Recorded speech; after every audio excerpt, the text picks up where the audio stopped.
Well, it is Monday, March 11th, 2024.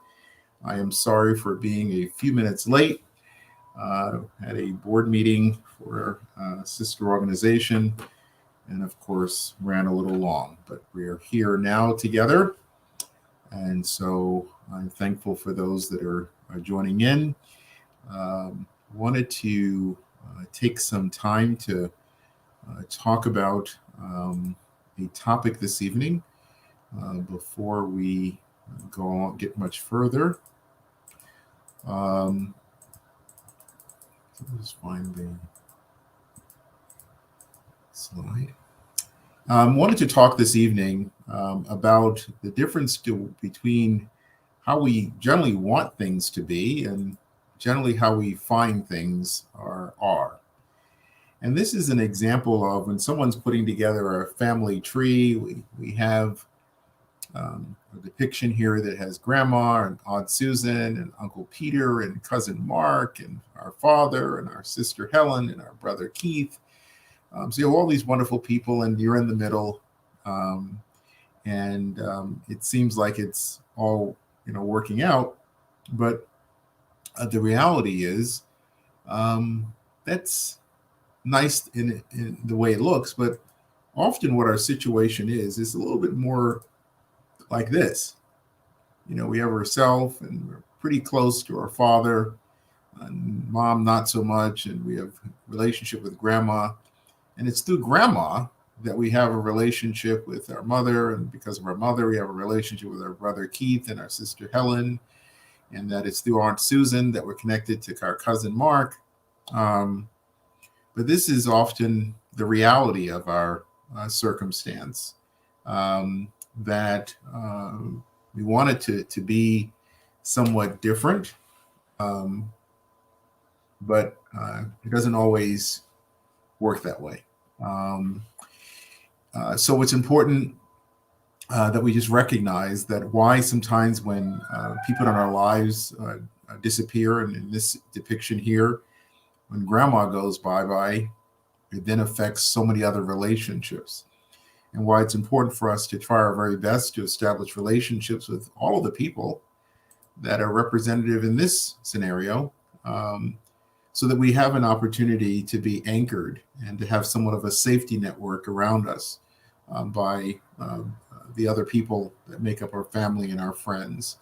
That often, because this is our circumstance, it's hard for us to be successful at being able to make the connections that we want to make, because we're not connected to all the people that we should be connected to. So I wanted just to share that with you as a way to keep in mind the connections we have with others, and really trying our very best to connect with the many people, the many places, and the many things that are part of our existence, so that, again, we have a connection to others. I see that Patty, who's our guest this evening, saying she can't get in. So on the screen there, Patty, is the StreamYard connection for tonight. I may have given you a mistaken one, but if you type what's on the screen there in the chat, and I'll also take this off the screen, and it's also here under the call-in. So if you were, there's Patty. So if you type that in, you'll be able to join. So Patty will be with us in about a minute, but she's on screen. So we're making progress here. So I just want to go back to that scenario, and again, ask you to keep in mind the connections we have, and really trying to make sure we have as many connections as we possibly can afford. So without further ado, I'm going to ask my former colleague and friend, not my former friend, but she's still a friend now, to join us and have a chance to chat with us. So without further ado, we have Patty. And how are you, dear? I'm good, Dr. Williams. How are you? You're looking well. I'm hanging in there. I'm just doing life, Wow. Good. So, Patty, talk with us about who Patty is and introduce people that may not know you in any way you feel comfortable. I always warn my guests that this I will be know. this will be I on the already internet for years to come. So, describe yourself as how you want to be noted, and feel only comfortable sharing whatever you feel you want to share with people. Without further ado, I'll let you introduce yourself, Patty. Okay, my name is Patty, and as Dr. Williams said, I worked with him and his staff for it wasn't a very long time because my mother took ill, so I had to come back and take care of my mom. But the time that I spent with Dr. Williams and Child First was a very warming experience, and I have the utmost respect for Dr. Williams. I mean, I just can't say any more. The man is just he's magnificent. He gives and gives and gives and gives from his heart and whatever he can do. And part of that is he helped save my niece.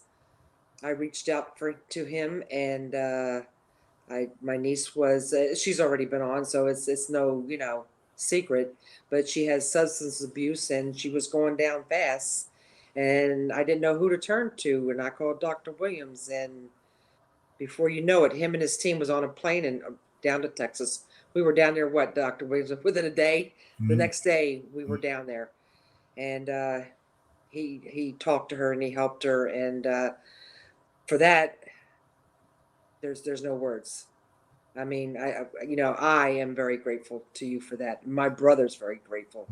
Sarah's doing outstanding. She looks wonderful when I see her on Facebook, and mom and dad, and so I always kid him about when we got down there we were trying to work on the daughter, but the Yeah. father said, "Hey, could you help me out with my wife here?" I'm like, one problem per trip. Yeah. But to see them now, they look like they're back together and holding it together. At least the last time I saw. So Well, they're working on it, good. and Danny moved out of Texas, and he moved to North Carolina, and he bought a Yes. cabin in the mountains Right. because he just wanted to get away from all this, this craziness. I mean, in Texas, it's just as bad as it is here in Philadelphia, if not worse. Wow. So Danny just packed it all up, sold his land, and he bought a beautiful cabin in North Carolina, and there's plenty of room. So let's go. I'm going the end of the month. I'm driving down the end of the month. Really? Good Yes. for you. Yes, and Wow. that'll be the first time that we'll be together, and for a holiday, a good 40 years, 50 years. Wow. Yeah. That's good. So I mean, as far as I go, I was doing home health care for a while, and it just got to the point where they would say, "Oh, we have a client when this one ends," and blah, and they didn't. So I got my retirement pension from the Archdiocese. Wow. I took care of what I needed to take care of, and now Patty's going to take care of Patty. Good for you.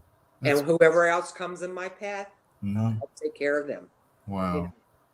But Patty, we were talking just before you got on about connections, and I think that you're representative of that in so many ways. I think your connection with your mom and being able to maintain that relationship strongly for so many years.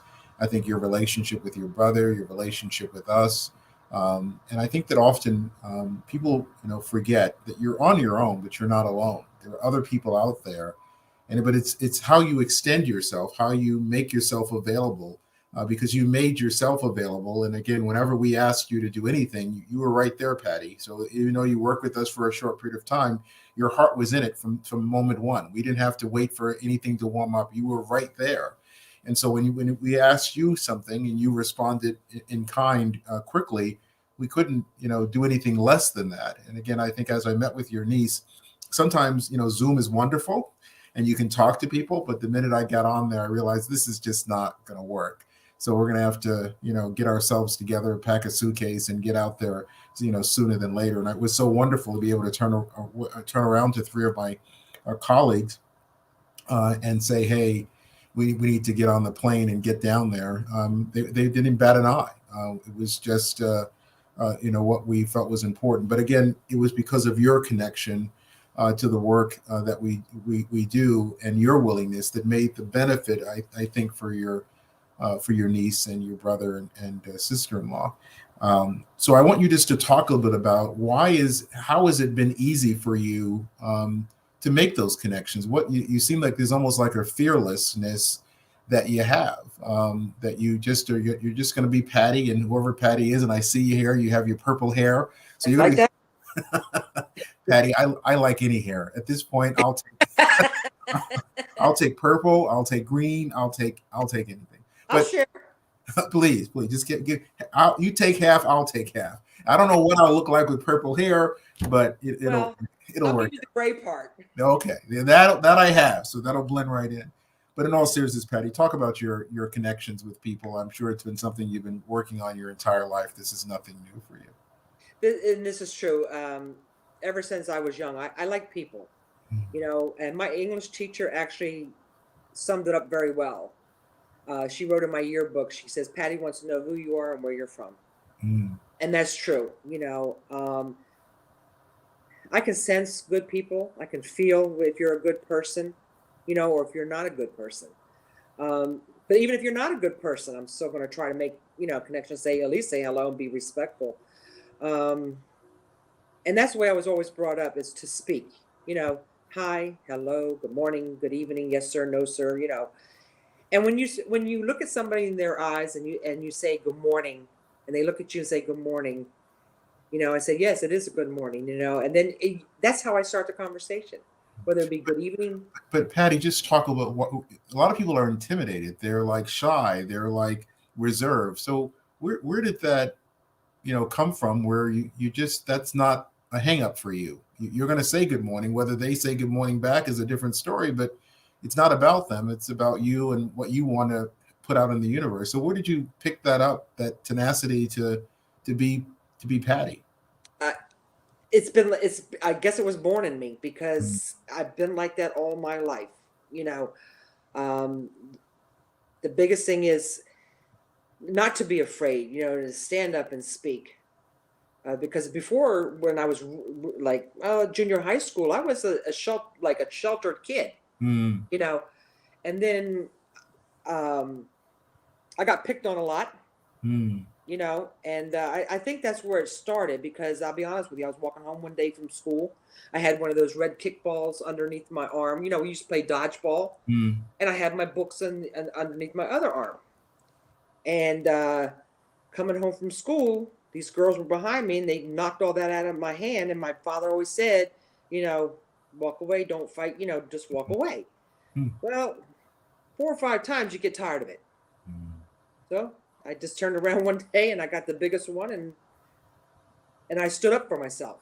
Mm. And from that point on, it was like I was reborn. It was like, okay, I'm going to take control of my life, and I'm not going to let people walk all over me. And I am going to speak, and I'm going to let you know how I feel. Mm-hmm. And I'm going to listen to how you feel. I just try to open that line of communication. Mm-hmm. And even if it's on the smallest level. And I got all that, I think, from that experience, because after a while, you just have enough. Mm. Enough is enough, Mm.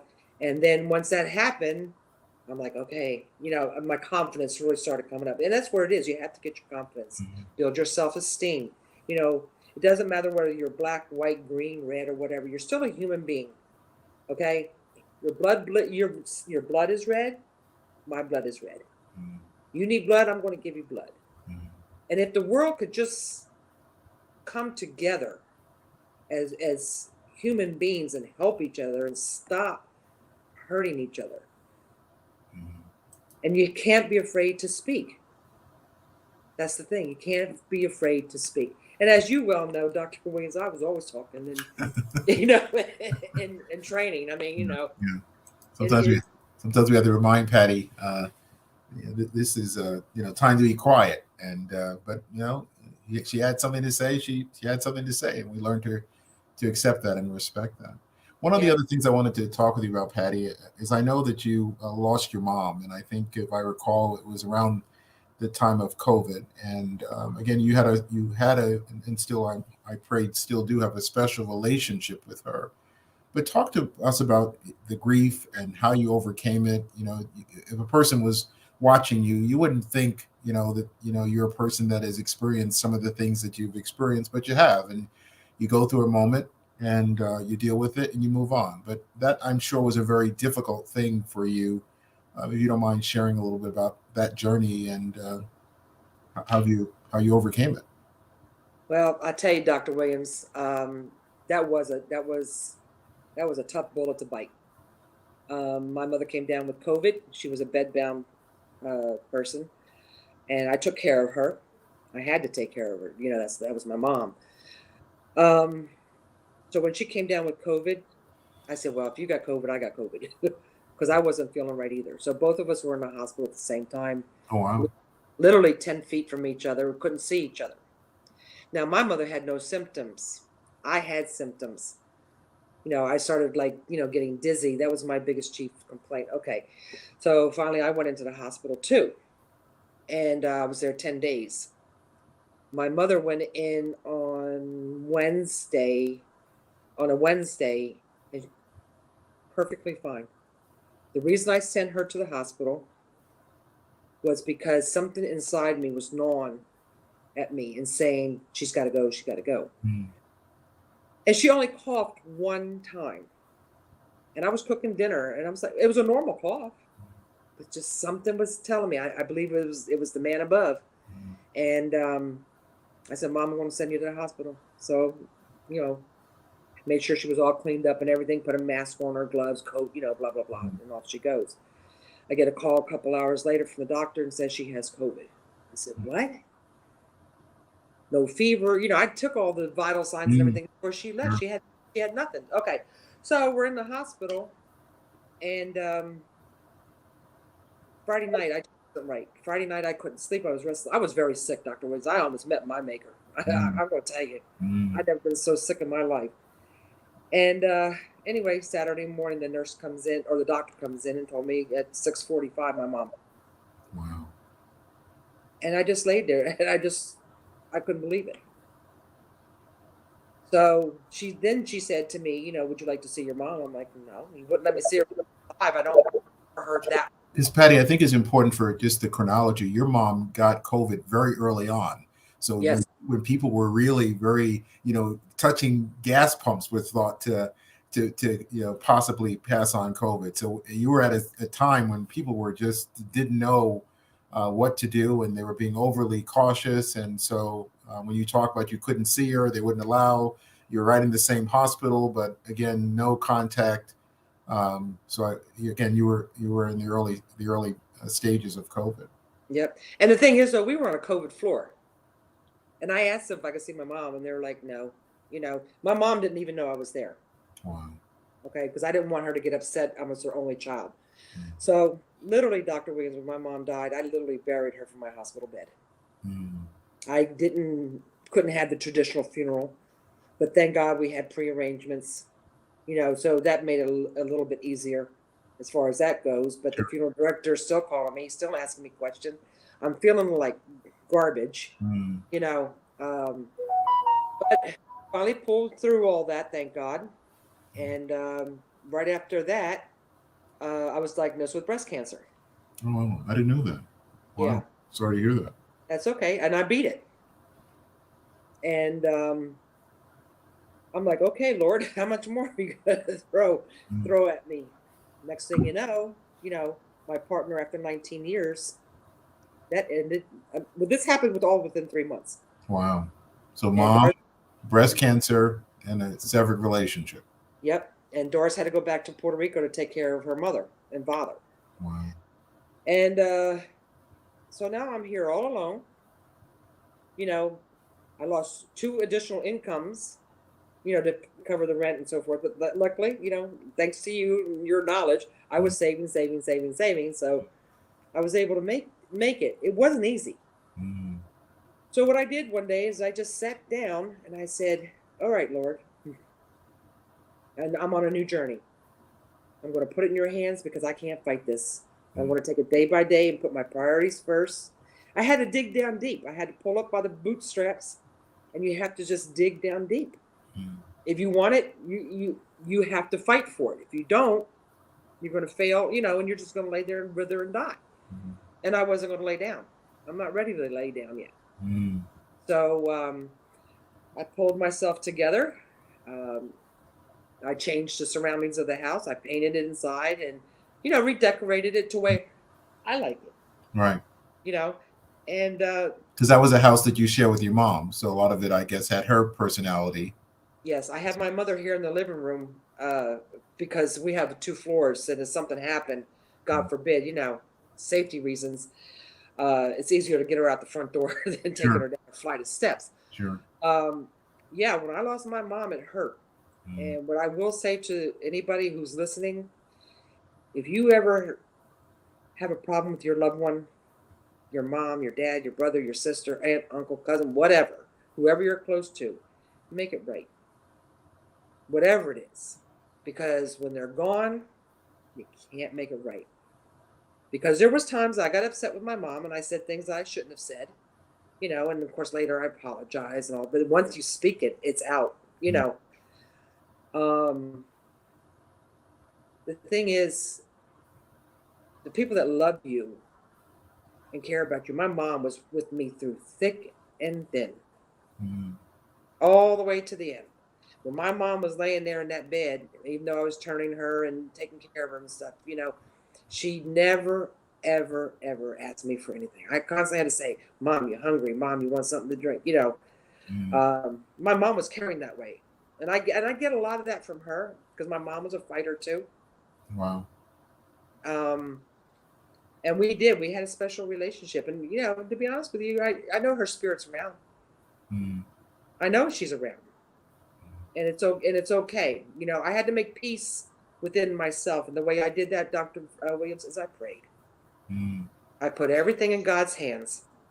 But I think also, Patty, you talk about you did the best, and you didn't have regrets. Yeah, you had some stuff you would have done differently, but again, in the real core of your relationship, you felt that you honored your relationship and your responsibility as a daughter. And so, you're sad to see them go, but I think often where people are very emotional when others are no longer around is because they carry some additional weight and some additional baggage and sometimes some additional guilt about how things went. I always tell the story about my sister, Barbara, who passed away in 1999 from lung cancer.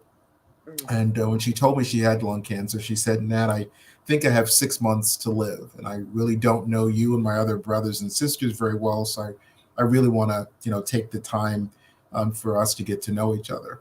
And so I agreed to come to visit her in New York from Pennsylvania 3 times a week on Sundays and Tuesdays and Thursdays. And said, okay, well, 6 months I can do this. No problem. I can do 6 months. Barbara lived for 18 months. And I maintained the same schedule. And on the day she passed, that was a day I was like, I don't really want to go today. But as you said, Patty, something said you need to be there. And so I, went into the city to see her, and the hospice nurse had just visited and given her some morphine. So we knew it was not a good situation, but within like 45 minutes of the first bit of morphine, she was gone.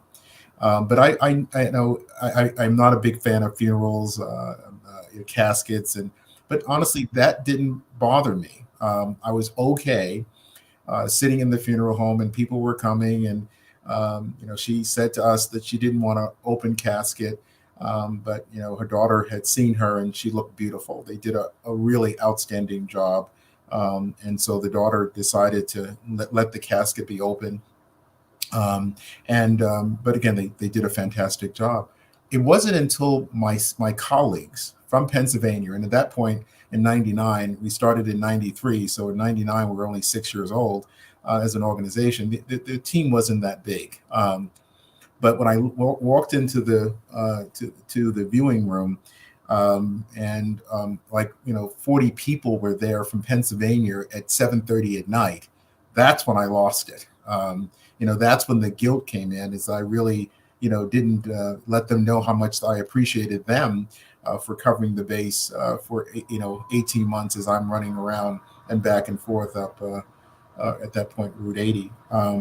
So again, I think that when you do right by the person and they go, you'll generally feel okay, but you may have some other people who went on that journey. My colleagues and family and friends went on that journey with me. And again, often we forget to say them. And so when we see them and they show up, we feel a little bit guilty that we didn't let them know. But after that, I clearly let them know. I sincerely appreciate it. They didn't have to do what they did, but that they did. But again, I felt very good that my sister and I were able to establish, and as you said, there were some times that we had some heated conversations as we got to know each other, but we got over them. And we worked it through because we knew that this time is precious and it's not going to be gotten, and I think sometimes we know when we're in those situations, with other people, we know their rhythms and we know when the rhythms are changing, and we need to be responsive to that. So I hear you on that, and I thank you so much for sharing that aspect.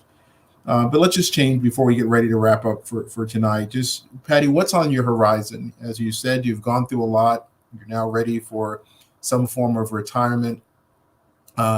What do you see as your future? And what are some things that you're still looking to accomplish? You look like you're in good health. Your mind seems to be working. There's still some more fight left in you. Oh yeah. What do you have in mind for yourself going forward? To be honest with you, Dr. Wins, right now, because all my life I've taken care of everybody else. I'm going to take care of me now. I'm going to get this weight off. Wow. I plan on joining the YMCA in Warminster, and I'm getting in the pool and getting this weight off. Good for you. I went through a little bit of bout of a depression, but I didn't allow myself to stay in it. I kept, picking up, and getting myself together. I keep my house clean. I keep my laundry done. That I was able to maintain all that. Good. But when you had your mom, your partner, and everything, you had life. Yeah. And then all of a sudden, boom, it's gone. Yeah. So now it's going to be taking care of Patty. I'm going to work on my weight. I'm going to travel a little bit. Good. Whoever comes in my path that needs help, I'll try to help them as much as I can.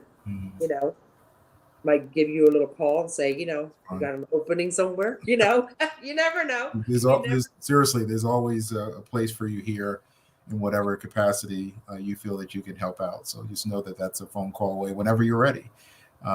So again, Patty, I want to thank you so much for all you've done over the years, and for us as well as other people. And I just think that you're reaching out on behalf of your niece. To say, I don't care that this is, my former employer. I don't care, that he looks different than I don't care, whatever the circumstance is. I'm fighting for my niece. And if someone has something that can help, and again, you were just asking me just to make a telephone call. So where it ended up, it was not anywhere what you I think could expect it, but it was, I think, what God expected for us to do with the resources that we had at our disposal. But I know she's required your help, and your brother's help and your sister-in-law's help even more so. But I think what was important for us to do for you is to let you know you mattered. And whatever we could do, we got your back, and we don't want to be part of any miserable story. We don't want that to be another lost one that we have to experience. So I think often we just forget, just do the little you can do. And that little may be a lot, maybe a little to you, but a lot to other people you just can't even, imagine. I think for your niece to see all those people in the living room was probably overwhelming, but it was probably on the other side, very heartwarming for her to say, look at my Aunt Patty, she don't play. She brings in the cavalry, She's not to cut you off, but no, please. I'll make a quick note. Sarah moved on to another job. She left the other one, gave notice and stuff, and she moved on to another one, making more money. Good. And more advancements. Okay. So now she met herself a little boyfriend. Oh boy. So I'm like, okay, so what does he do? Does he have money in the bank? Does he have a car? Blah, blah, blah. And she said, no, Patty, she said, he treats me well. Good. Very well. Good. Sarah wasn't used to being treated well. Yeah. And I said, well, he treats you like a queen? And she said yes. I Good. said, okay, well, I'm going to meet him on the 23rd, so Good. we'll know. And she told me, she says, I already warned him about you, Aunt Patty. There you go. That's it. Aunt Patty doesn't play. Aunt Patty No, does not play. Well, no. again, Patty, thank you so much for being who you are, and being there to help other people that you know, and others that are part of your family, and truly being a safety net. So I thank you so much for being the Patty that you are. No, Dr. Williams, and I thank you. I thank you from the bottom of my heart. Mm, You are an incredible man. You give and you help so many people, so mm, many kids, mm. so you are a blessing, Well, thank you. and You make, I can't, I hold you here. And that's when, Nitsa called me and said, hey, can you feel it? Yeah, no problem. I got it. I got your back. there you go. There You you know, go. And that's what we have to do for each other, is to have each other's back, and be there in the way that we well, can. you, So my friend, I'll always have your back and your family, whatever you need. thank you so much. I'll let you go, Patty. Thanks again. All Appreciate it. right, Dr. Williams, you too, and God bless you and take care. Same here. Same here. Okay.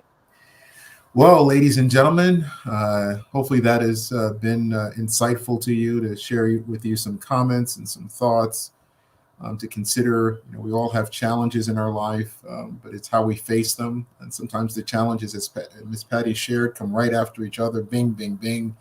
And we feel that sometimes it's life is unfair, but again, it's how we approach it, how we deal with it, the strategy that we develop. And again, you're on your own, but you're not alone. Open up the conversations, reach out to someone, make a phone call. As Patty shared, she made a phone call on behalf of somebody else, not just for her. She was calling to say, hey, there's someone that I know and love, and I want her to be here for a long time. And is there something or someone that can help out?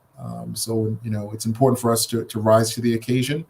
And again, I think we're seeing stuff and experiencing stuff because there's something we can do about it. It's not because it's overwhelming to us. There's something we can do um, uh, as the situation presents itself. So hang in there, and hang strong, and reach out to somebody. And understand often the answer is just one conversation, one phone call, one email, one text message away. So till next week, the 18th, please be well. Again, stay strong and stay optimistic. This too that we're going through, it's a season. Sometimes that season is a positive season, sometimes one that's challenging, but it will cycle. And just keep that in mind. We'll get through this, especially we get through this together. So again, thank you so much, and I look forward to seeing you all next week.